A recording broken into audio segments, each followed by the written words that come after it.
Em primeiro lugar, eu quero saudar a Natália. Muito obrigada, Natália, por ter aceitado nosso convite, por estar aqui conosco. Para nossa formação, nós participaremos de um projeto, Tela na Praça, como eu expliquei, e essa captação de integração sensorial, ela vai ser muito importante para que a gente consiga estar lá bem munidos desse conhecimento acerca da IS. Então, para isso, a gente convidou a Natália Araújo, que é terapeuta ocupacional formada pela UEPA, pela nossa casa. Ela é certificada em integração sensorial pela USC, Estados Unidos. Ela é professora do curso de pós-graduação em desenvolvimento infantil pela Faculdade Inspirar. Então, Natália, muito obrigada mais uma vez e você pode dar início, tá bom? Já vou começar a compartilhar aqui. Tá bom. Enquanto você compartilha, eu vou saudar a todos, dar boa noite e dizer que servi à universidade, que passei 5 anos estudando. Para mim é um prazer compartilhar um pouco do meu conhecimento, do muito que eu aprendi aí e do muito que eu aprendi aqui fora também. Eu já tenho 15 anos de experiência nessa área, na área do desenvolvimento infantil, e da IS, 10 aninhos aí fazendo aniversário, né? Fui uma das primeiras terapeutas a ter a certificação internacional pela Universidade do Sul da Califórnia, daqui do Pará, e tenho muito orgulho hoje de trabalhar com isso, é uma área que eu amo, e tenho certeza que vocês vão sair daqui aprendendo um pouquinho, né? E qualquer dúvida que vocês tenham, podem falar comigo. Eu falo bastante, mas eu vou tentar deter aí a 1 hora, porque a gente sempre precisa fazer uma retomada, às vezes a gente precisa trazer alguns conceitos, mas eu vou tentar ser o máximo sucinta e bem didática com vocês também, tá bom? Bem, então vamos lá. Pode passar essa daí. Eu vou falar um pouquinho para vocês de como acontece a integração sensorial, né, no nosso corpo, da onde veio. Acho que o objetivo de vocês é falar um pouquinho sobre a integração, as disfunções. Eu não sei se vocês vão falar também sobre a terapia de integração, que são duas coisas diferentes. Uma coisa é o nosso processamento sensorial e as disfunções sensoriais. E a outra coisa é a terapia, como é que a gente vai tratar, como é que a gente aborda, né, dentro da nossa prática clínica, a intervenção. Então, hoje, meu objetivo é trazer realmente para vocês um pouquinho dessa base do que acontece no nosso corpo diante do nosso processamento sensorial e as nossas disfunções. Tá bom? Então, vamos lá. Emily, pode passar esse. Eu não sei se consigo passar daqui, eu acho que só você, porque você acho que é a host. Eu vou passar aqui, não passou aí. Eu consigo passar? Estou muito falhando.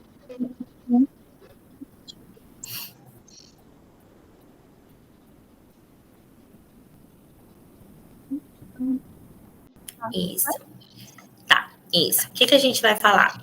Daqui, eu só retirei de vocês, até esqueci. Eu tenho uma masterclass pronta, né? Que eu dou algumas aulas online, alguns cursos também por aqui, e em alguns interiores daqui do Pará. E aí eu tenho essa masterclass que eu coloco toda a parte do sistema sensorial, disfunção, e faço toda uma correlação com a atividade de vida diária.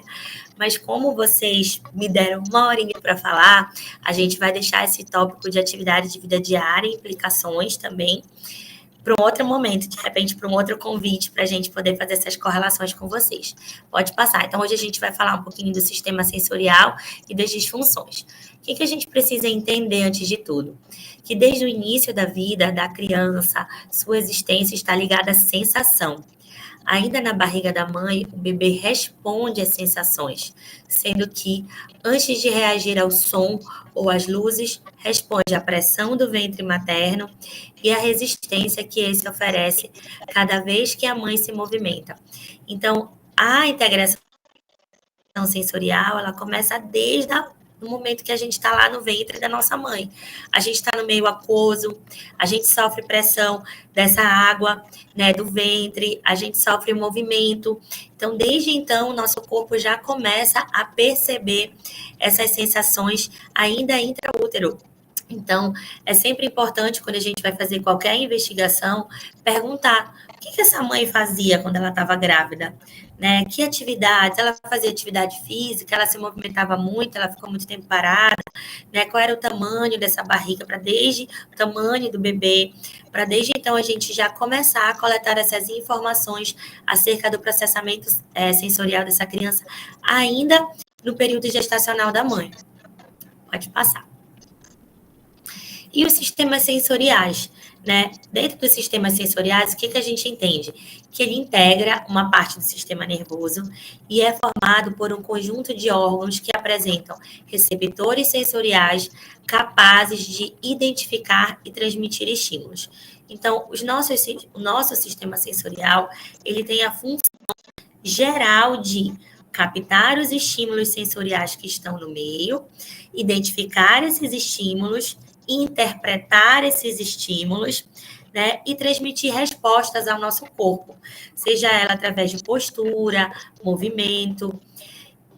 Dentre as funções, como eu expliquei para vocês, a gente tem captar os estímulos tanto do ambiente externo quanto do próprio corpo e converter em impulsos elétricos que são encaminhados ao nosso sistema nervoso central.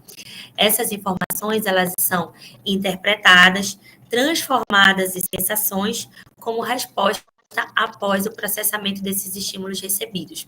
Então, o que a gente precisa fazer? A gente precisa ter condições de receber, ou seja, os nossos órgãos receptores têm que estar em pleno funcionamento. A partir do momento que a gente recebe a nossa via, leva lá para o nosso lobo parietal, onde vai ser feita toda a parte de integração, discriminação, modulação desse sistema sensorial. E a partir daí ele vai dizer, opa, isso aqui é um barulho. Esse barulho vem daqui, ele é alto, ele é baixo. E aí ele traz uma resposta para a gente. O que eu faço agora? Eu coloco as mãos no meu ouvido, eu saio desse ambiente e a gente tem as nossas tomadas de decisão a partir das nossas sensações. E as sensações, elas são subjetivas. Vai depender de cada um. O que pode ser um barulho muito alto para um, pode não ser para o outro. E isso também vai interferir no nosso comportamento. Pode passar. Então, como é que vocês estão vendo aqui? Esse bebezinho numa praia, né? Se alguém se sentir confortável aí de ligar o áudio, pode falar para mim o que vocês estão vendo de estímulos sensoriais nessa imagem.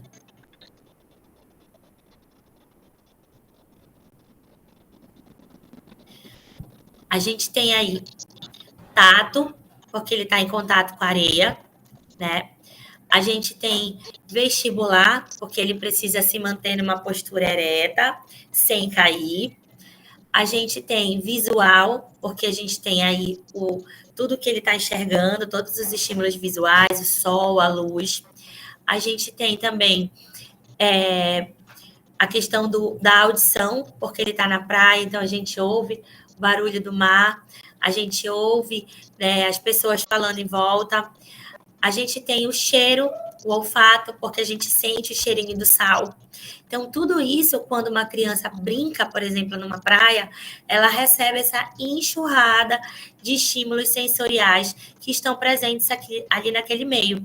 Ela precisa da propriocepção, com certeza, porque ela está fazendo aí uma coordenação, porque não é um vídeo, mas ela vai tentar colocar areinha dentro do balde. Então, ela precisa coordenar esses movimentos, ela precisa saber onde está o braço dela, ela precisa organizar o movimento de pinça, postura, tudo isso ao mesmo tempo para poder o quê?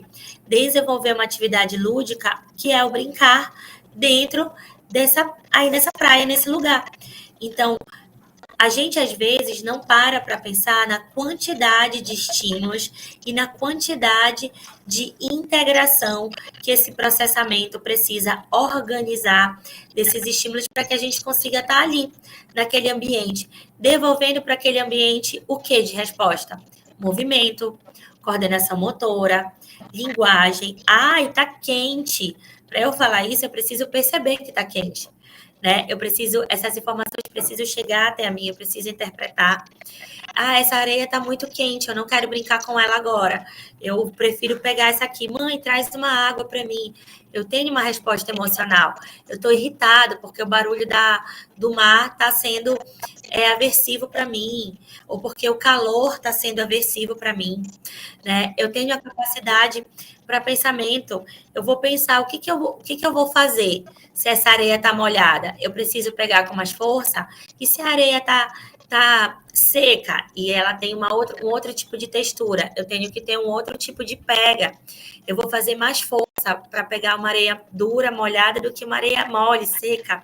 Né? Então, tudo isso vai desenvolvendo o nosso pensamento abstrato, o nosso raciocínio.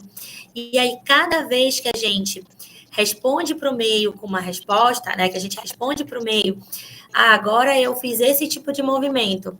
Eu entro em contato novamente com esses estímulos e toda essa interpretação e esse aprendizado que eu já tive da primeira vez que eu entrei em contato, geram novos aprendizados e novas respostas cada vez mais conscientes e cheias de sensações para a gente.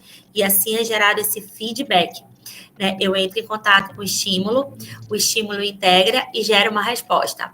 Essa resposta entra em contato de novo com esse estímulo, gera novas sensações e aprendizados e geram novos comportamentos e respostas diante desse ambiente. É assim que começa a se organizar o nosso processamento sensorial. Pode passar. E que sentidos a gente vai falar hoje? Hoje a gente vai falar, a gente conhece aí os estímulos, os sentidos mais, enfim, conhecidos por todos, que são os 5 órgãos dos sentidos, que falam do sistema tátil, olfativo, gustativo, auditivo, visual, mas a gente também tem o sistema vestibular, que organiza a nossa postura, tônus, nível de alerta, e o nosso sistema proprioceptivo, que é responsável pela nossa coordenação motora. E hoje a gente vai falar mais precisamente sobre 3 desses sistemas: o sistema tátil, o sistema vestibular e o sistema proprioceptivo. Pode passar.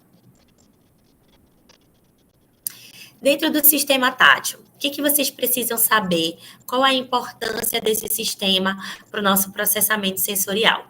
Esse sistema, ele tem uma participação efetiva no desenvolvimento das sensações e percepções, na exploração do ambiente, na interpretação das informações, na criação de vínculos afetivos e equilíbrio emocional.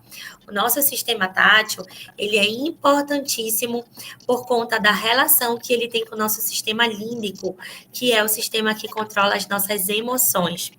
O tato, a forma como a gente é tocada, a forma como a gente entra em contato com sensações táteis, elas geram muitas reações emocionais na gente. Então, elas geram reações aversivas, reações gostosas, reações prazerosas e começam a organizar também um pouco das nossas relações sociais. Porque se o ambiente, se o toque, ele é aversivo para mim, isso também vai estar relacionado à minha interação social dentro daquele ambiente. Se tem muitas pessoas, se essas pessoas me tocam muito, isso vai definir uma série de habilidades sociais ou escolhas mais restritas dentro do meu repertório de atividade de vida diária, de socialização, de brincar, por conta da minha relação com essas sensações. E o tato, ele realmente tem muita interferência nisso, porque eu só vou explorar esse ambiente se esse ambiente for prazeroso para mim. Se esse ambiente for aversivo para mim, eu vou querer não explorar esse ambiente, ficar mais restrito ao celular, ao eletrônico ou a brinquedos que eu já tenho uma sensação um pouco mais prazerosa, por exemplo. Pode passar. E existem 2 tipos de tato, né? Aqui fazendo uma retomada, que eu sei que a maioria de vocês já estudou isso, mas é só para a gente relembrar, quem já faz muito tempo e quem ainda não viu, talvez esse conteúdo possa ter uma pincelada dele aqui para a gente. Dentro do tato, a gente tem 2 tipos de tato. A gente tem o tato chamado epicrítico ou discriminativo, que é aquele tato que permite localizar e descrever características táteis de um objeto. Então, esse objeto é áspero, é liso, é quente, é frio, ele é pontiagudo, ele é grosso, ele é pesado, ele é leve. Então, todas essas características descritivas de um objeto, ou de um objeto, de uma sensação. E o protopático, que é aquele que, de maneira mais grosseira, vai localizar aquela fonte sonora, ou aquela fonte tátil. Então, é aquele, por exemplo, que através de uma pressão leve no meu ombro, né, num toque, por exemplo, eu consigo discriminar. Oi, aconteceu alguma coisa aqui, alguém me tocou, alguma coisa passou pelo meu corpo, mas eu não consegui definir muito bem o que era, discriminar muito bem o que era aquilo. Se foi uma mão, se foi um bicho que caiu em cima de mim, alguma coisa só me disse que eu estou sentindo algo diferente aqui no meu braço, por exemplo. Então, esse tipo de tato, ele traz essa informação para a gente. Pode passar. E a combinação dessa organização desses estímulos táteis vão ser responsáveis pelo quê no nosso corpo?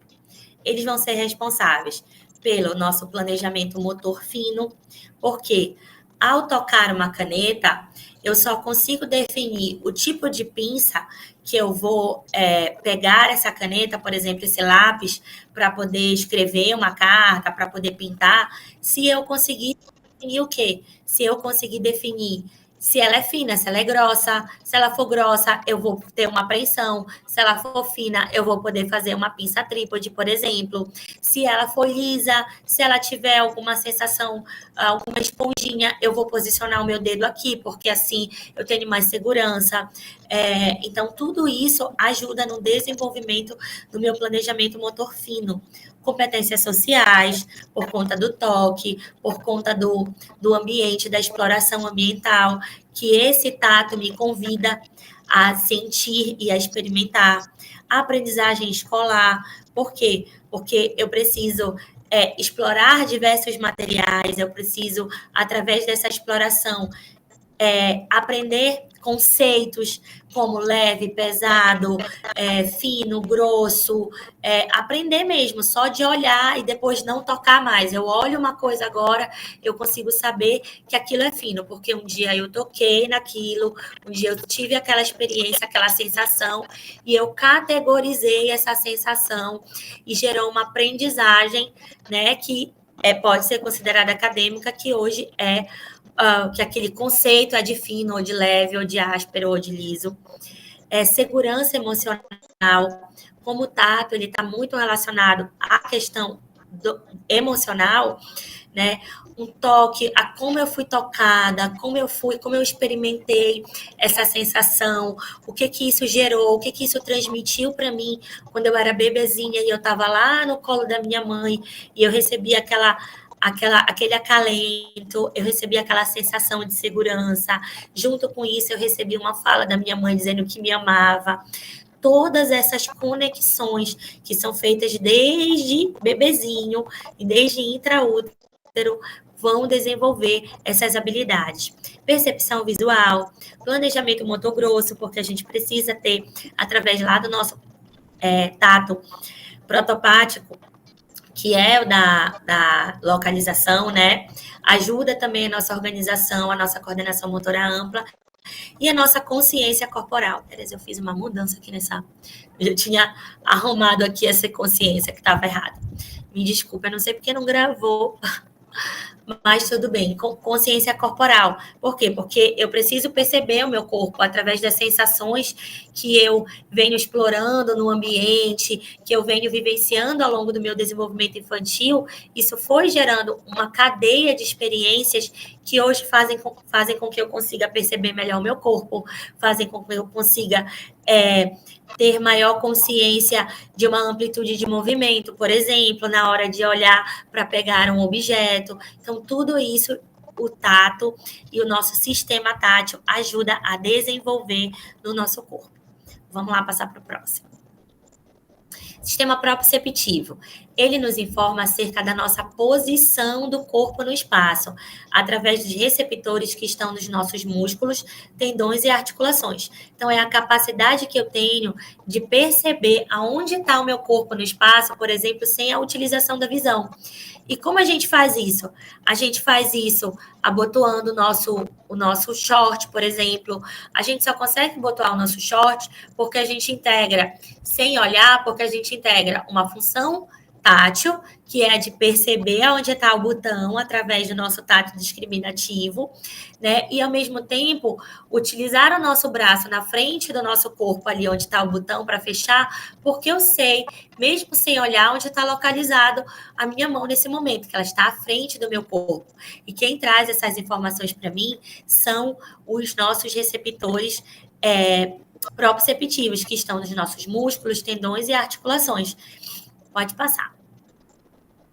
E aí, como é que a gente ativa esse sistema? Se eles estão nos nossos músculos, tendões e articulações, como é que eu posso estimular esse sistema? Pulando, puxando, empurrando, tudo aquilo que descarrega peso nessas articulações, que fazem as nossas aponeuroses dos nossos músculos ativarem naquele momento. Então, por isso que quando a gente vê uma criança pulando muito, às vezes, a gente tende a falar, essa criança está com busca proprioceptiva, ela está descarregando peso nessa articulação. Né? O que a gente tem aqui? Dentro do nosso sistema proprioceptivo, a gente tem o desenvolvimento também do planejamento motor, graduação do movimento. É claro, se eu consigo, através desse sistema, localizar, organizar o meu corpo no espaço, eu vou conseguir planejar melhor as etapas daquele movimento. Se eu quero pegar um copo que está distante de mim, eu tenho que fazer todo esse processo mental de planejamento, sequência motora, ideação e execução de praxis, né? E quem me dá todas essas informações de praxis é o sistema proprioceptivo. Estabilidade postural, controle motor, consciência corporal e esquema motor. Então, saber onde está a minha cabeça. A minha cabeça fica em cima ou embaixo? Os meus braços ficam ao lado? A minha perna, onde se localiza? Eu só consigo ter essas informações se eu tiver consciência espacial no meu corpo. Pode passar. E o sistema vestibular? O sistema vestibular, geralmente a gente relaciona apenas o equilíbrio, mas ele é um sistema muito complexo e que ele reúne uma série de funções. Dentre elas, influencia a movimentação da criança, né, relacionadas a movimento como velocidade, intensidade e duração de movimento, tônus muscular, problemas de postura, tensão muscular para as atividades, ou seja, se ele é responsável pela organização do meu tônus, é claro que ele vai interferir na minha postura, porque se eu tenho um tônus baixo, posso ficar com uma postura completamente inadequada diante de uma situação de desequilíbrio, de uma situação gravitacional. Ele é um sistema ativador do nosso sistema reticular. Nosso sistema reticular é uma função nervosa que ele é responsável pelo nosso estado de alerta e regulação do sono e vigília. Por isso que quando a gente deita numa redinha, começa a ficar lá naquela rede, quem aqui de tarde, domingo à tarde, ou então tá cansado, começa a balançar, ou tem filho, ou tem um irmão pequeno, e fala assim, não, eu vou acalmar o fulano. Aí coloca na rede, balança, movimentos rítmicos, né, sequenciais. E aí o que vai acontecer? Geralmente essa criança vai dar um sono, ou a gente tá no ônibus. Quem aqui não dorme no ônibus indo para a faculdade, né? Então, assim, começa a pescar. Por quê? Porque a gente entra no fluxo, no ritmo ali de movimento, e aí o nosso sistema vestibular começa a ser estimulado, e isso interfere no nosso sono e vigília. Então, ele pode tanto regular e acalmar para levar para o sono, como ele também pode ativar uma atenção, dependendo de como eu vou usar esse balanço e de que movimentos eu vou utilizar com ele na hora de regular uma criança, por exemplo, dentro da terapia. Se é uma criança que eu preciso acalmar, que eu preciso organizar para que ela tenha mais atenção, eu vou trabalhar com tipo de movimento. Se é uma criança que eu preciso, que é muito letárgica, que é muito dispersa, que está com tônus baixo, eu vou usar um outro tipo de movimentação para poder ativar o que eu quero de objetivo com ela naquele momento. Pode passar. Além disso, esse sistema também é responsável pelo que a gente chama de integração bilateral, que é a habilidade de coordenar os dois lados do corpo e desenvolver a especialização de dois hemisférios cerebrais. Habilidade de cruzar a linha média e determinada preferência lateral também. A integração bilateral, ela vai ajudar, ela necessita tanto da nossa dominância lateral, como também da nossa capacidade de cruzar a linha média, como também ela integra ações simultâneas e contrárias dos dois lados do corpo ao mesmo tempo. Como?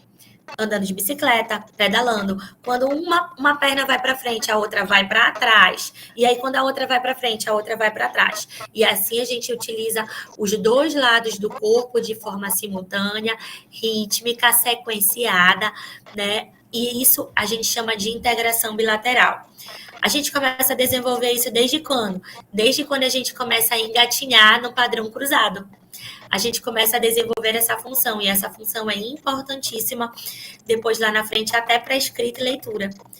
Crianças que geralmente têm problema no sistema vestibular, geralmente têm problema de dislexia, lá quando chega no processo de alfabetização. E aí a gente vai perguntar, essa criança anda de bicicleta? A mãe fala que não. Ai, Natália, por que tu pergunta para a mãe se a criança anda de bicicleta quando você percebe que ela tem um problema de aprendizagem de leitura e escrita? Porque geralmente o sistema vestibular está comprometido junto. E aí a gente precisa fazer todas essas investigações, e a gente só vai organizar o nosso raciocínio clínico se a gente tiver essa informação e souber que esse sistema organiza também essa função.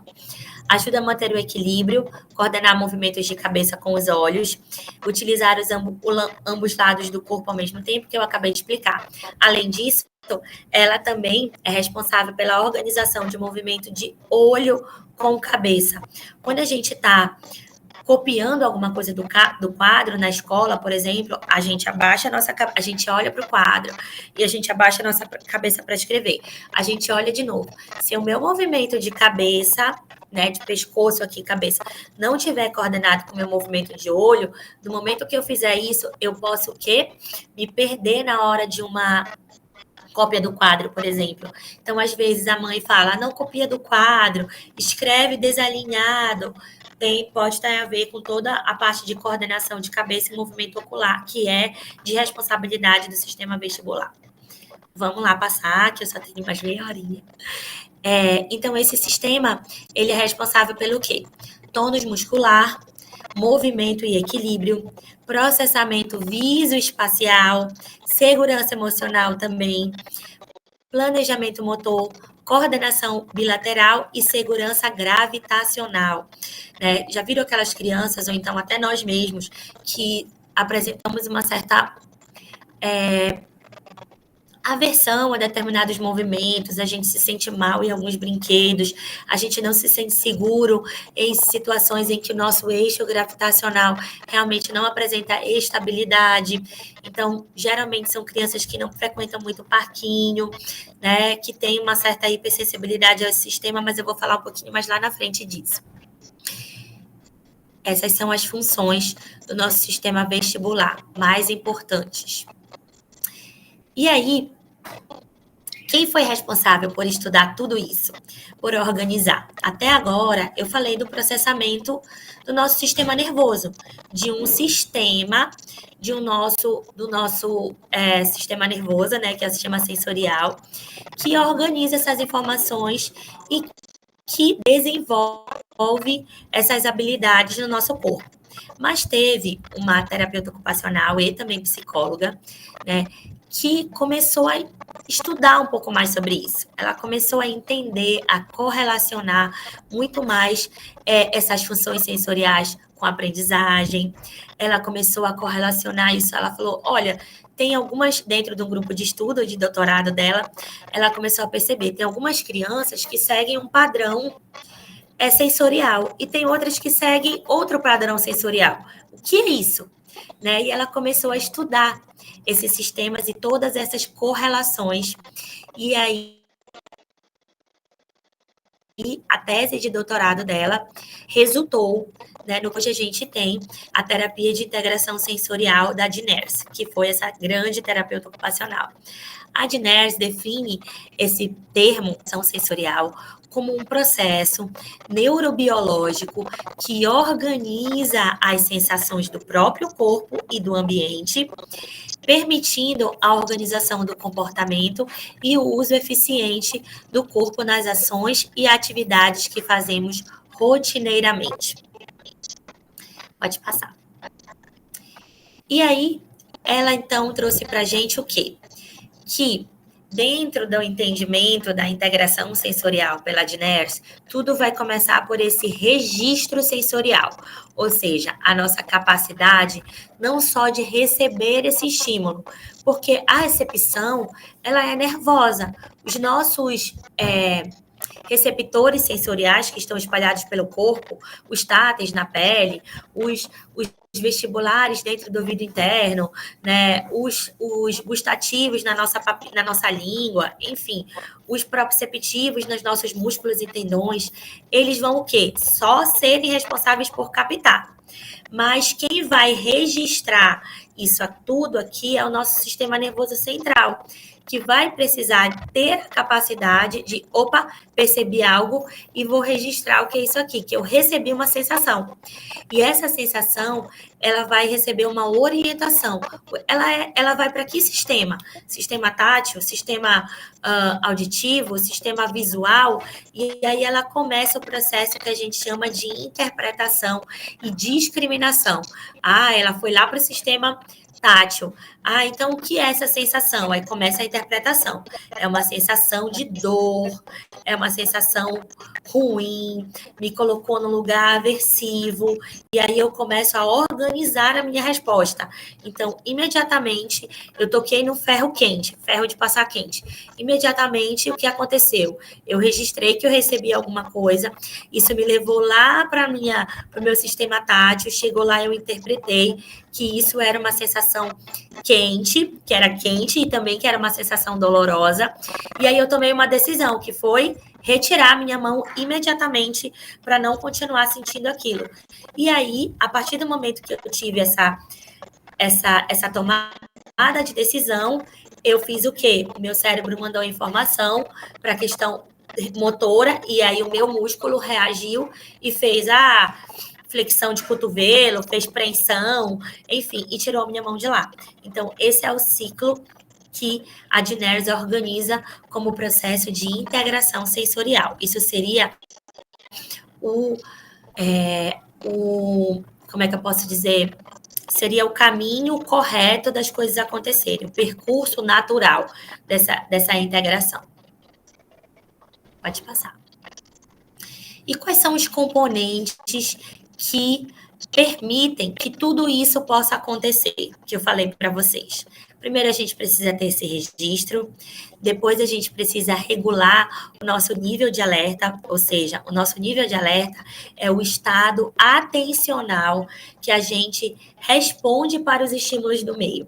Tem crianças que demoram mais para responder aos estímulos do meio, então esse nível de alerta dela é alto, ela precisa de muito estímulo para responder. E existem crianças que apresentam um nível de alerta baixo, que qualquer estímulo ela já está olhando, ela já está percebendo, ela já está sentindo, né? E isso interfere no nível de atenção e de agitação, de atividade dessa criança. A gente precisa ter a nossa capacidade de modular esses estímulos, ou seja, perceber a intensidade, filtrar a presença desses estímulos no meio, porque o meio é cheio de vários tipos de estímulo, e se a gente quer se concentrar e a gente precisa de uma ação, agora eu estou aqui olhando para o computador, conversando com vocês, e eu estou ignorando o barulho do ar-condicionado da minha sala. O meu corpo é capaz de filtrar, né, essas informações e modular essas informações sensoriais para que eu possa estar aqui sem me incomodar com o barulho do ar. E eu preciso discriminar essas informações, está claro, está escuro, eu estou distante, eu estou perto, é leve, é pesado, né, para que eu possa desenvolver o que? As minhas capacidades, minhas competências motoras, né? Começar a desenvolver a minha coordenação, a minha postura, o meu tônus. E também, olha, saiu plax aqui. E também a minha praxis. Planejamento. O que eu vou fazer, as minhas tomadas de decisão diante dos desafios ambientais, né? Diante de uma atividade de vida diária, por exemplo, como cortar um alimento, me alimentar, minha higiene pessoal, como escovar os dentes, me vestir, né? Isso gera organização do comportamento, com certeza, porque se eu consigo organizar todas essas informações no ambiente, eu vou me sentir seguro para interagir nesse ambiente. Mas se eu tenho uma aversão a um barulho, se eu não consigo, naquele momento, tocar numa textura para conseguir desenvolver uma competência, uma ação motora, por exemplo, isso pode, com certeza, me desorganizar. Eu posso chorar, eu posso gritar, eu posso me negar, eu posso dizer que eu não quero fazer, né? Então, todas essas informações todos esses componentes precisam funcionar integrados para que eu consiga ter um bom desenvolvimento das minhas atividades de vida diária, organização do meu comportamento e a minha aprendizagem durante o meu desenvolvimento. Pode passar. E quando isso não dá certo? O que acontece? Quando isso não dá certo, a gente chama de disfunção do processamento sensorial ou chamar de transtorno do processamento sensorial. E esse transtorno, ele pode ser de 3 ordens. Ele pode ser de uma ordem de modulação sensorial, ele pode ser de uma ordem motora de base sensorial, ou ele pode ser também de discriminação. Lá dentro dos transtornos de modulação, a gente vai ter a defensividade tátil, a insegurança gravitacional, a intolerância ao movimento. Dentro lá das bases motoras, a gente vai ter a dispraxia, os transtornos de postura, e lá dentro da discriminação, cada um vai... Opa, escrevendo aqui alguma coisa. Cada um vai...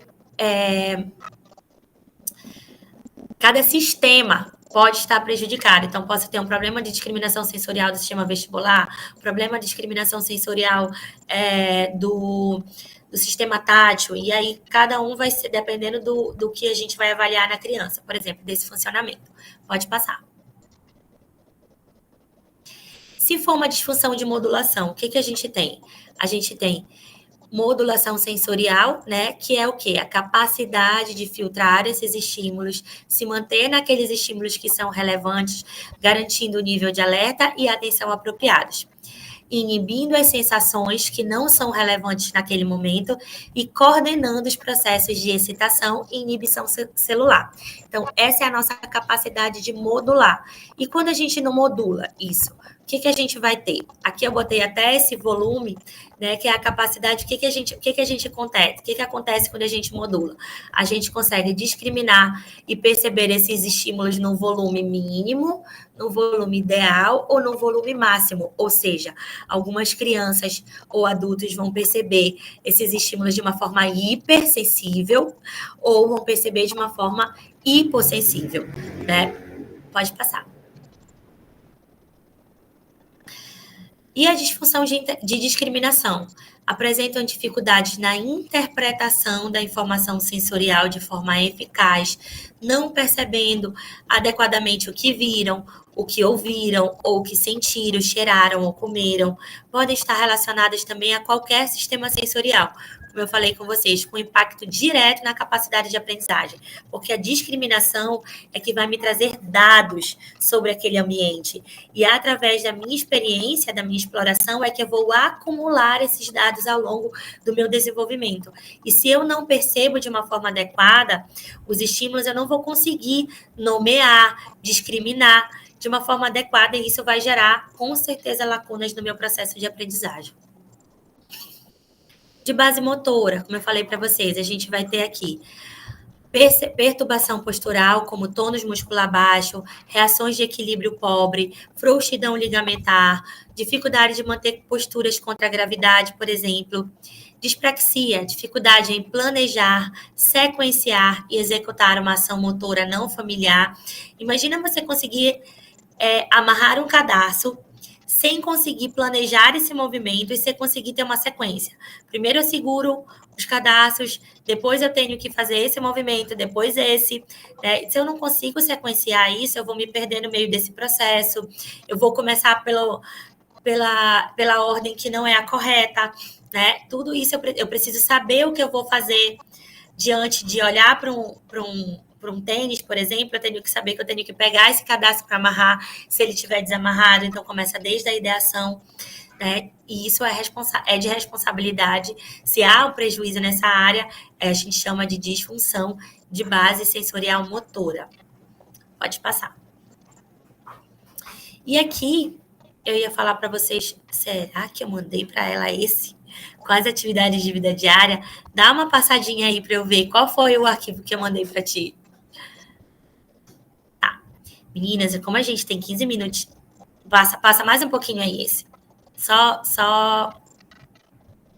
Tá, pode passar. Tá bom, eu mandei certinho. Eu esqueci só de tirar esse. Porque o que acontecia? Para cada um desse, eu fazia correlação com o que acontece nas atividades de vida diária, da alimentação, nessas crianças com esse padrão, né? Nesses indivíduos com esse padrão. Eu tirei essa parte, senão ia ficar muitos slides e eu não ia ter tempo para falar para vocês. Então, para a gente finalizar, pode voltar agora.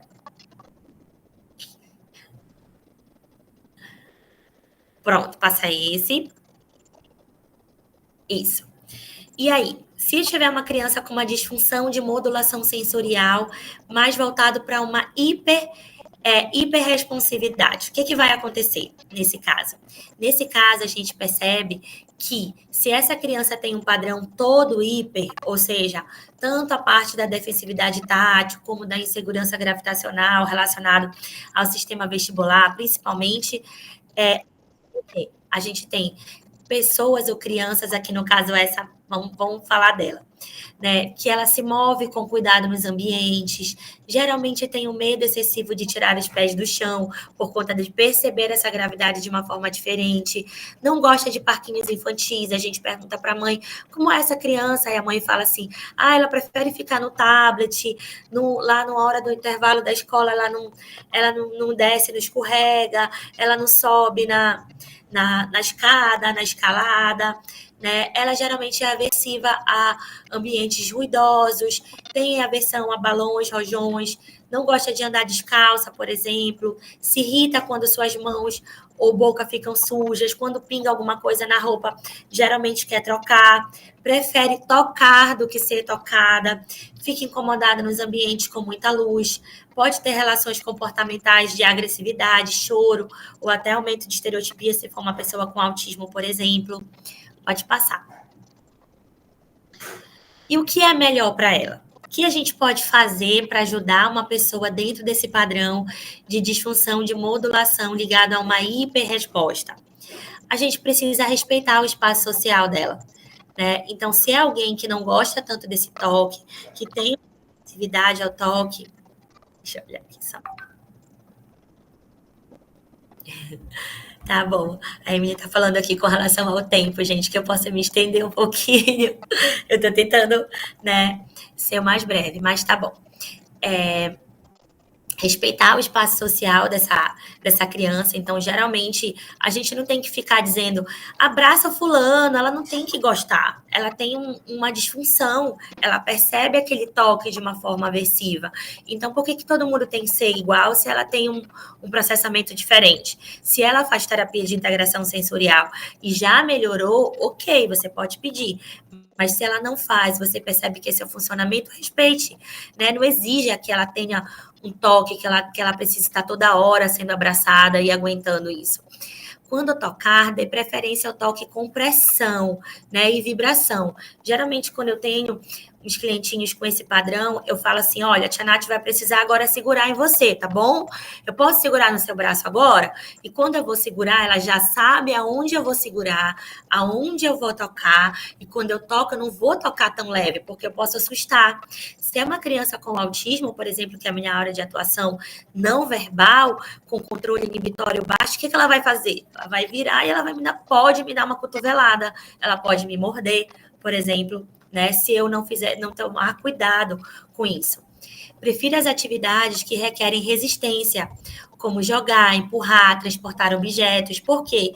Porque a gente já viu que isso estimula o nosso sistema proprioceptivo.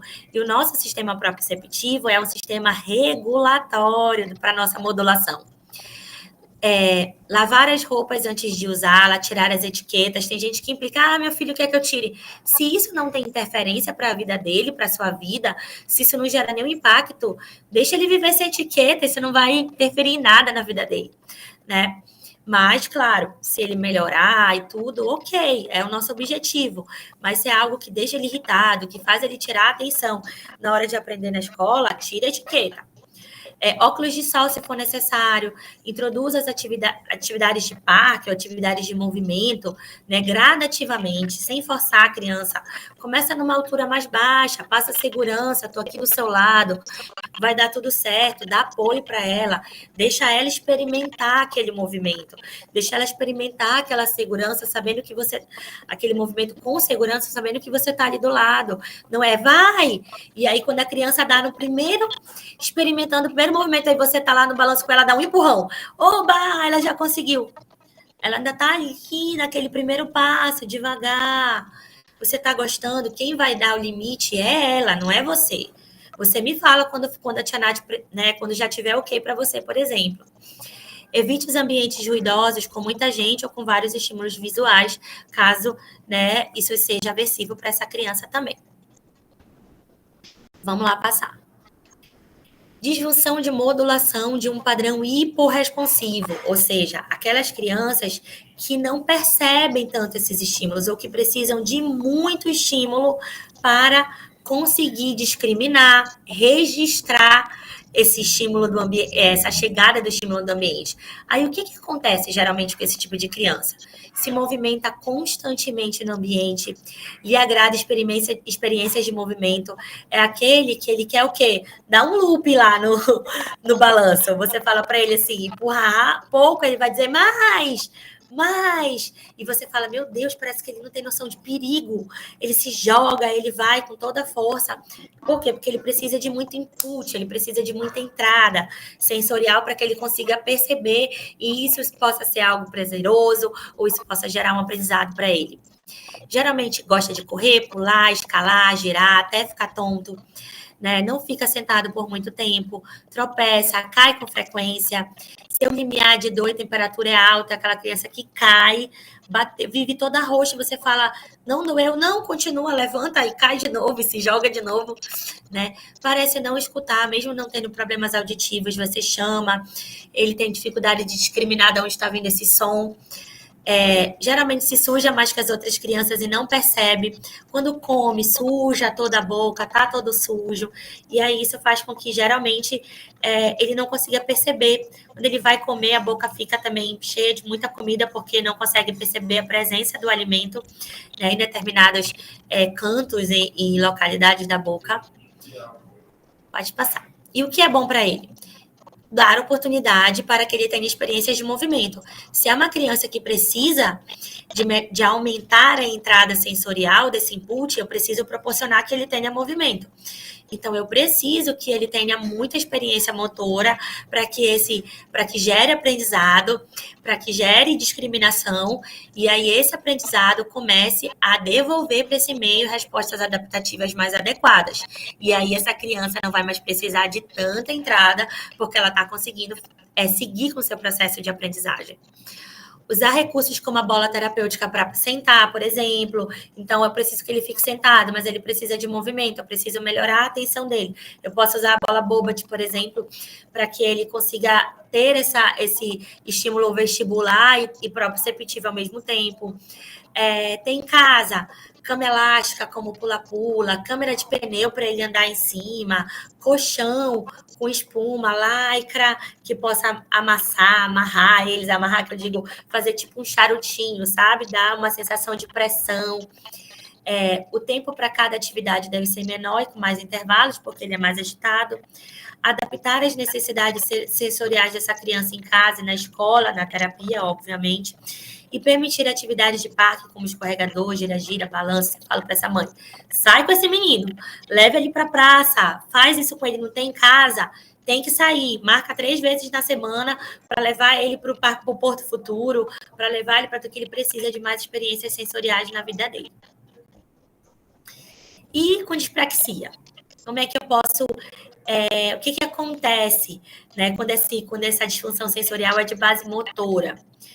Geralmente ele gosta de brincar com Lego, mas, por exemplo, gosta quer encaixar, mas as mãos dele parece que não funcionam, parece que ele tenta e ele não encaixa direito, aí ele acaba desistindo, né? Quebra os brinquedos com facilidade. Por quê? Porque não consegue regrar a força. Se eu tenho dificuldade de propriocepção e tato, que é o caso da dispraxia, eu não consigo, lembra? Medir direito o peso daquele objeto, o tamanho daquele objeto. Como é que eu vou regrar essa força para coordenar esse movimento? Não calibra muito bem os movimentos, usa pouca ou muita força. Seu planejamento motor é pobre para ações motoras de sequenciamento, por exemplo. Atividades como pular em sequência, bater uma bola no chão, basquete, por exemplo, tem muita dificuldade, muita. Você joga uma bola para cima, pede para ele pegar, né?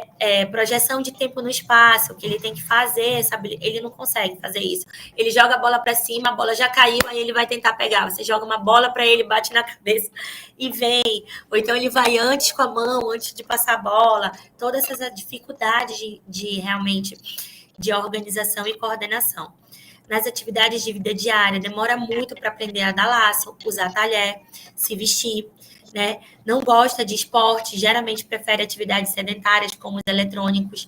Então, você pergunta para a mãe, ele já é uma criança com 7 anos, por exemplo, um menino, geralmente, pela tendência natural, gostaria de quê? Tá jogando futebol, né? Tá no esporte, por exemplo, mas não tem sucesso.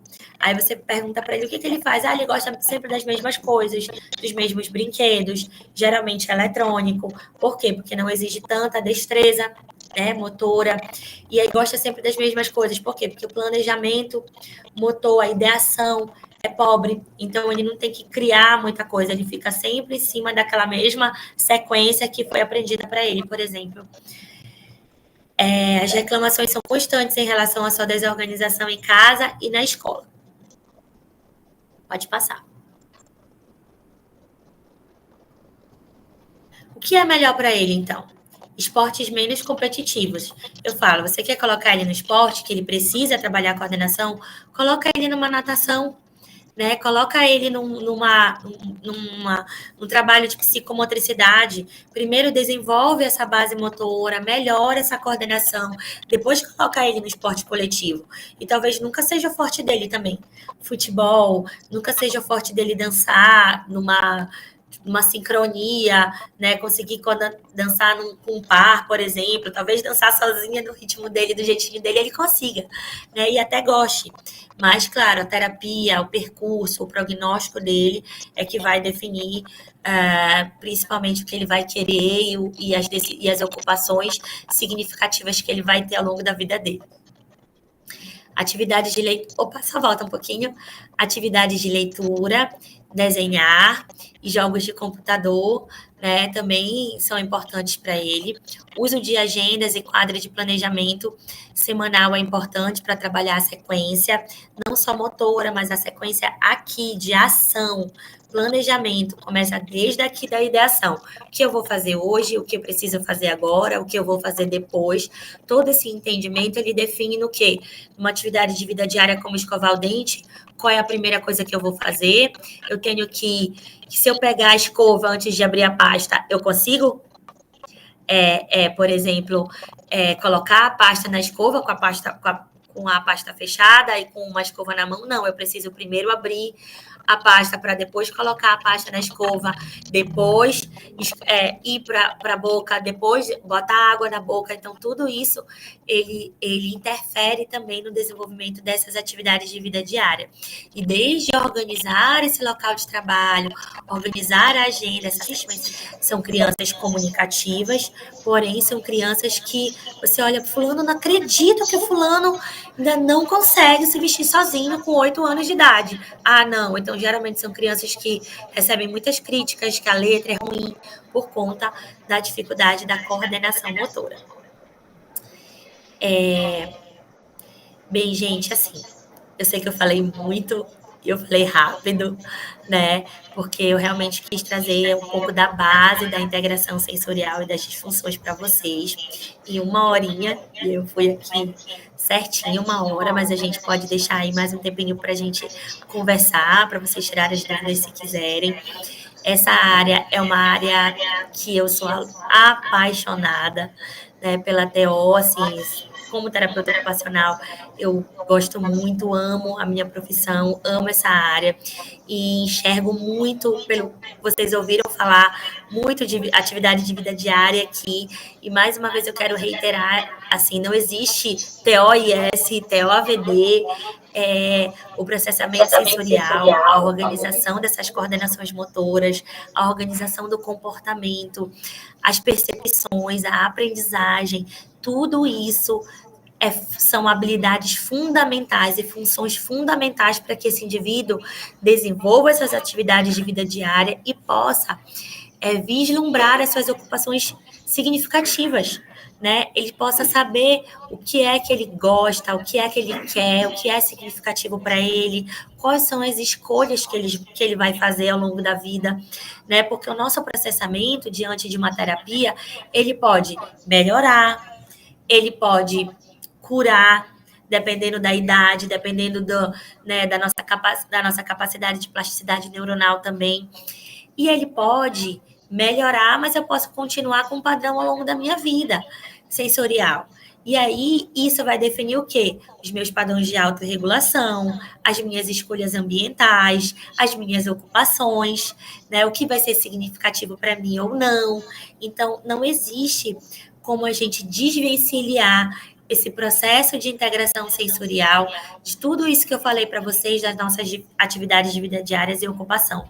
Então, quando o terapeuta ocupacional consegue entender isso e perceber a importância desse funcionamento para a vida desse indivíduo, ele consegue atender, né, de uma forma muito mais eficaz e de uma forma que consiga tanto para essa criança quanto para essa família, um resultado que leve eles a uma vida muito mais funcional, né, e consciente. Então, era isso que eu queria passar hoje para vocês. Eu termino falando sobre o brincar, porque tudo isso a gente pode fazer brincando, né, dentro do contexto, e o brincar e essa exploração é que vai levar essa criança a explorar esse mundo sensorial, desde pequenininho. Então, o brincar vai ser um alicerce, sim, para o desenvolvimento dessa criança ao longo da vida dela. E agora eu quero ouvir vocês um pouquinho. Perfeito, Natália. Muito obrigada. A gente vai abrir agora para as perguntas, tá bom? Eu sei que tem algumas aqui e já podem começar. Não fiquem tímidos, gente, por favor. Sim, por favor. Mas também, se quiserem fazer lá aí no chat, não tem problema.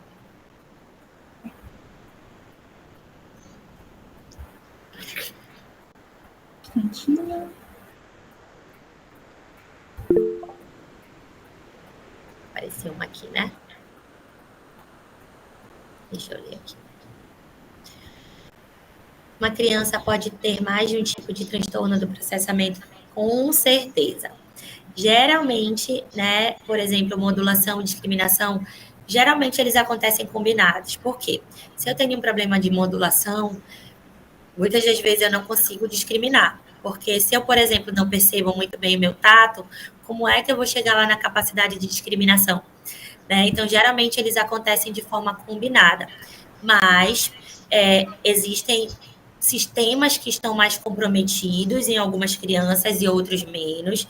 E existe também que, às vezes, ao longo da terapia, geralmente a gente consegue melhorar muito a modulação e a discriminação demora mais um pouquinho, ou por outras comorbidades, essa criança apresenta dificuldades na discriminação e na modulação, e aí isso vai depender muito de cada indivíduo, mas geralmente eles acontecem de forma combinada e variando os sistemas, com vários sistemas comprometidos ou com poucos sistemas comprometidos, aí a avaliação da TO vai atestar isso. Mas se tiver problema de modulação, com certeza vai ter problema de discriminação. Vamos ver aqui. De nada, Lívia. A Samara perguntou: uma pessoa com TEA necessariamente terá algum transtorno do processamento sensorial? Hoje a gente já tem, né, o transtorno sensorial como um componente desse diagnóstico, desse quadro clínico geral. Então, sim, não é necessariamente que hoje a gente tem uma estatística, tá, que é de 70%, um estudo recente saiu agora, mas então a gente já tem aí 70%, mais da maioria, mas a gente observa na prática que, assim, a minha prática clínica dentro do TEA, praticamente junto com a da IS, e eu nunca peguei, por exemplo, o que tinha com TEA que não tinha um problema sensorial. Mas a gente ainda não tem essa plenitude de 100% em estudos, tá? Verticais, estudos aí publicados. A gente chegou a 70%, mas lá no DSM a gente já observa que ele cita a disfunção sensorial como algo presente no quadro de TEA também. Perfeito. Não é um critério diagnóstico, tá? Mas ele tá lá como um componente também desse quadro, mas não é um critério para TEA. Natália, eu queria saber se você pode dar para a gente alguma ideia sobre o que levar para a comunidade para introduzir a IS. Recursos, algo do tipo. Me fala um pouquinho sobre o que é que vocês vão fazer nessa ação, quem é o público que vai estar lá? O público-alvo é a comunidade da Praça da República, no caso, as pessoas que vão frequentar a praça naquele dia, no dia de domingo. Tá, qual é o evento que vai estar acontecendo nesse dia? É um evento que vai falar sobre a TO, vocês vão ter um stand, vocês vão ter panfletos, o que vai ter? Nós teremos um pouco de tudo isso. Vai ser um evento bem grande, realizado pelo Cato. A gente planeja esse evento há um bom tempo já, ele está bem estruturado. E nesse evento nós chamaremos as nossas ligas acadêmicas e os discentes delas. Então, tem algumas ligas, e cada uma vai falar um pouquinho sobre a área, né, de atuação. E o Cato, de um modo geral, vai falar sobre a TO. Por exemplo, essa formação é sobre S, mas nós temos algumas outras. Temos sobre o contexto hospitalar, sobre reabilitação física. E aí a gente vai estar lá dando essa formação para a comunidade, fazendo ela conhecer a TO. Perfeito. Eu acho que dentro da IS vocês podem chamar a atenção para alguns comportamentos da disfunção. Por exemplo, você conhece alguém que tampa os ouvidos ao ouvir barulhos barulhos altos, alguma coisa que se incomoda com ruídos? Você conhece alguém que tem seletividade alimentar? Alguns temas bem apelativos, para a comunidade. Seletividade alimentar, hipersensibilidade auditiva, que vai ser mais fácil de vocês abordarem por um senso comum, tá? Então, eu pegaria isso, e aí eu falei, você sabia que a TO ajuda essas pessoas? Como? Né? E aí, existe hoje uma terapia de integração sensorial que entende o processamento sensorial dos órgãos dos sentidos. E aí, se vocês quiserem fazer algo mais vivencial, convidar, levem... Aí apelem para o tato, que também é mais fácil. Né? Levem algumas coisinhas que eles possam experimentar. O que você sentiu? Você achou isso legal, gostoso, ruim? Tem umas bolinhas de gel, tem, enfim, várias coisas que vocês podem usar, um creme, né? E usar como exemplo. Você sabia que essas sensações, mais ou menos um pouquinho do que eu expliquei daquele feedback desse processamento, e aí dizer que a TO é a profissão, com muito orgulho, responsável, né, pelo tratamento dessas pessoas e tal. E aí me falem o dia que eu quero ir lá ver vocês e também estar ali junto, ajudando vocês nessa ação. Vai ser no dia 5 de novembro. Tá bom. Se eu tiver... É um domingo, é? Isso, é um domingo, pela manhã. Tá bom? Então, depois eu me mando uma lembrança que eu vou lá com vocês. Tá bom, mando sim. Deixa eu ver aqui, tem uma ideia de algo prático que podemos fazer para deixar a amostra das crianças para chamar, tipo, um pequeno circuito, tapete sensorial? Sim, vocês podem fazer, sim, um tapetinho sensorial, e vocês podem pegar alguns objetos sonoros, né? Chocalho, apito, o que vocês podem, tanto para a comunidade como para a criança, assim, o que, que você acha desse som muito alto, né? Um apito. E um outro, um pouco melhor, um som mais vamos ver, sabe, um guiso, por exemplo, que é algo que é mais, sabe o que é guiso, né? Tem aquele coisinha de Natal, assim, que é um som mais gostoso de ouvir. Você percebe a diferença? Você sabia que uma pessoa com disfunção sensorial pode, ao apresentar o guiso, sentir o que você sentiu com o barulho do apito, por exemplo? Por quê? Porque ela modula diferente de você, né? Então, esses exemplos vocês podem levar também para a comunidade. Aí vocês podem pensar no barulho, podem pensar no tato, podem pensar, enfim, no movimento, né? Amarrar os cadastros, fechar os olhos das pessoas, botar uma venda e dizer assim: você consegue amarrar o cadastro sem utilizar os olhos? Para isso, você vai ter que integrar o quê? Tato, propriocepção, sequência de movimento, praxis, tudo. E aí você fala que isso faz parte de todo esse processamento sensorial, que a TO é responsável por estimular, por tratar. E eu acho que vai ser bem legal se vocês abordarem disso. Aí vocês podem colocar algumas frases bem apelativas mesmo, do jeito que eu falei. Do barulho, do som, da coordenação, da seletividade alimentar. Você conhece alguém que não come determinados tipos de comida? Eu tô só falando, você conhece, mas enfim. Vocês podem pensar em algumas frases bem bacanas e para vocês utilizarem daí desse recurso visual dentro do que vocês vão produzir. Um banner ou então cartaz que for necessário para vocês levarem para o dia. Perfeito, perfeito, muitas ideias, a gente vai anotar tudo, vai fazer uma listinha, dá para montar muita coisa realmente, só com base no que você falou, já foi muita coisa. Muito obrigada, Natália, de verdade. A gente vai encerrar por aqui, mas eu gostaria de agradecer muito, porque você, desde o começo, desde a nossa conversa inicial, foi muito solícita, aceitou de uma forma assim, muito legal, preparou um material bem complexo para nós. Então, muito obrigada, de verdade. Em nome do Centro Acadêmico, eu lhe agradeço pela sua participação, disponibilidade, estar aqui conosco, e foi uma aula realmente muito, muito, muito interessante. Eu não sou da IES, não é a minha área, assim, favorita, minha área de meu interesse, mas só dessa aula, que está conversando com as meninas agora há pouco, a gente conseguiu ter um interesse, despertou em mim um interesse muito grande em procurar mais, em conhecer. Então, para além dessa formação, eu acredito que pode ter despertado também em outras pessoas essa vontade de conhecer a área. Fantástico, adorei. Muito obrigada, Emily. Obrigada, gente. Estou super à disposição. Eu já fui do centro acadêmico também. E, então, da UEPA, faço parte dessa história de vocês aí. E estou super feliz de poder ter contribuído. Qualquer coisa que vocês precisarem.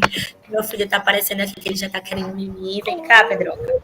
Já está aparecendo aqui. Dá um tchau pro pessoal. E aí eu vou precisar ir, porque eu tenho 2 pequenos também aqui, tá bom? Gente, obrigada. Até a próxima. E até o dia 5 também. Obrigada. Obrigada. Boa noite. Boa noite.